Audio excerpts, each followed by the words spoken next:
On top with tori for today, Presido Muhammadu Buhari go attend 74th section of United Nations General Assembly UNGA74 for New York. Naija Presido Muhammadu Buhari go comot for Abuja for Sunday go New York for United States to join 74th section of United Nations General Assembly UNGA74, the one wey don open for Tuesday, September 17.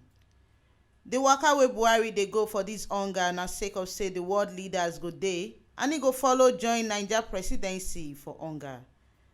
If una remember say for June 24, 2019, Naija permanent representative for United Nations, Professor Tijani Mohammed Bande, na im tanda as Presido for UNGA74, as dis one show say Naija tanda well for the world. Dis na the second time wey Naija go tanda for ogbonge position after Major General Johnson Navegaba election, the one wey shele for UNGA44 for 1989. The title wey dem give UNGA74 na Galvanizing Multilateral Efforts for Poverty Eradication, Quality Education, Climate Action and Inclusion. Dis one mean say dem go gather put many effort to see say money dey brekete, better education and life go well for people wey dey dis world. Dem go begin many talk section than a debate for Tuesday, September 24. The one where leaders of delegation go present their national statement and dem go talk on top the title of the section. President Muhammadu Buhari na im go be number 5 speaker for the first day wey dis talk go shele, as this one a better opportunity for Nigeria sake of say many world leaders dem go hear am talk for the General Assembly and the world go watch am for television.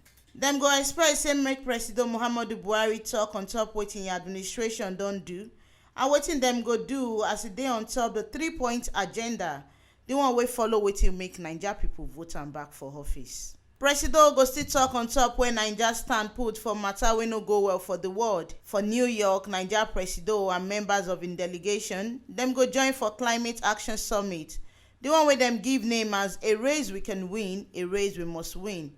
And our United Nations Secretary General Antonio Guterres na im gather put as the president of UNGA74.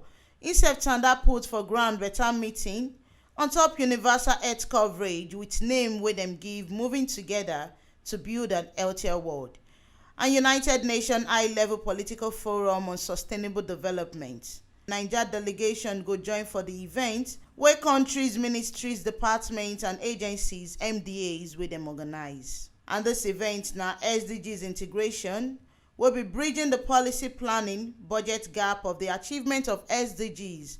And this one at the office of the Senior Special Assistant to Presido on top SDG, na im organize am. Promotion of national cooperation to combat illicit financial flows and strengthen good practice on asset recovery and return to foster sustainable development. And our office of National Coordinator, CEO, African Union Development Agency, New Partnership for Africa's Development, Africa Peers Review Mechanism, na im collabo with Economic Financial Crimes Commission, EFCC, and other agencies wey dey fight corruption to take tanda dis one.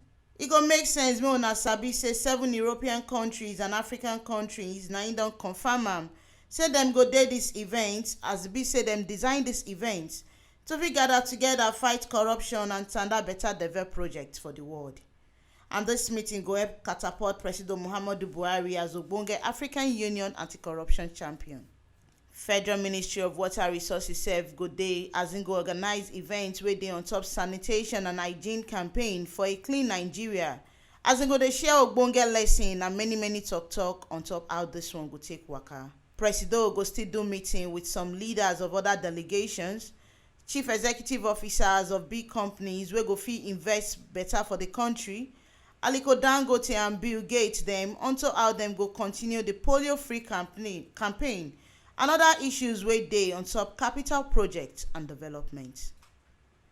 Before President Muhammadu Buhari go waka come Abuja back when he finish im work for United Nations Assembly, he go meet with group of top American Nigerian businessmen and ogbonge investors wey dey that side.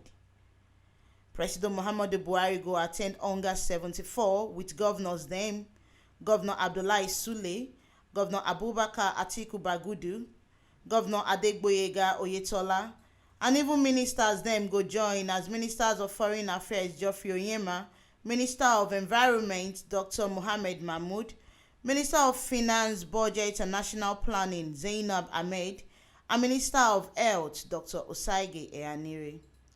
Other people wey dey for Presido Muhammadu Buhari delegation na Minister of Humanitarian Affairs, Disaster Management and Social Development Sadiya Farouk, Minister of Water Resources Engineer Suleiman Adamu, Minister of Education Malam Adamu, National Security Advisor Major General Babangana Mogunu retired, Director General National Intelligence Agency Ambassador Ahmed Rufai Abubakar, National Coordinator CEO NEPAD Princess Gloria Akombudu, and Senior Special Assistant to Presido on top Sustainable Development Goals SDGs Mrs. Adejoke Orelope Adefulure.